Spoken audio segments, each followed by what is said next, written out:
A lot of you out there have been asking me, how hard is it to get parts for Country Coach? Today I'm hanging out at Oregon Motor Coach Center here with Matt Carr. How you doing today, Matt? I'm doing good. How are you guys? Excellent, thank you. So how hard is it to get parts for Country Coach? I tell you, it's getting harder and harder. The real guy to ask is Greg Boots, our parts manager. Let me introduce you to Greg, and he can answer that question for you. This is Greg Boots. He's our parts manager. Greg has extensive knowledge with Country Coach and the Class A high-end diesel pushers. I guarantee you, you can't stump Greg with a question on parts. Awesome. Well, Greg, how you doing today, sir? I'm good. How about you? Excellent, thank you. So I hear you're the guy to talk to if I need a part for a Country Coach. What is your history and what's your background? So I worked for Country Coach back in the late 90s and early 2000s, and then when they got bought out of bankruptcy, I worked for them from 2011 until Winnebago shut the facility down July of 2020. You get calls all day, every day about Country Coach parts. What are some of the hardest parts that you have sourcing? Suspension parts a lot of times are real difficult to come by, depending on what they're wanting. Yeah, some interior parts just because stuff is obsoleted and that kind of stuff. But usually we can find some type of a substitute for a lot of the parts. So what are some of the more common calls that you get for parts? Probably airbags, ride height valves. A lot of people need grab handles for the entry door. Just miscellaneous interior parts, dash vents, switches, that type of stuff. Are there ever any parts that you just flat out can't find?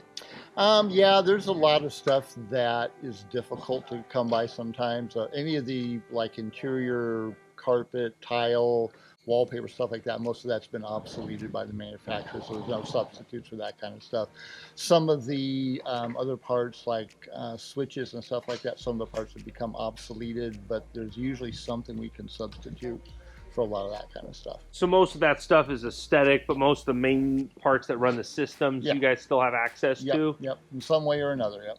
So how many parts do you think you guys sell every day here at Oregon Motor Coach Center? Oh, well, we've got over $100,000 worth of inventory, and I'd say, well, anywhere from, we could do $500 a day, or I could do $10,000 a day, depending on what people want.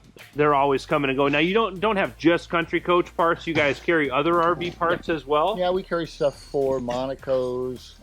We have some Newmar stuff, some Tiffin stuff, depending on what it is and what they're needing. And most of that kind of stuff we can get a hold of if we don't have it.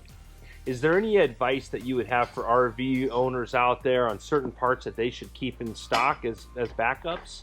Airbags and ride height valves are a pretty big one, because those are most of the coaches are getting a lot of age on them. So those parts are ones that are pretty common to fail.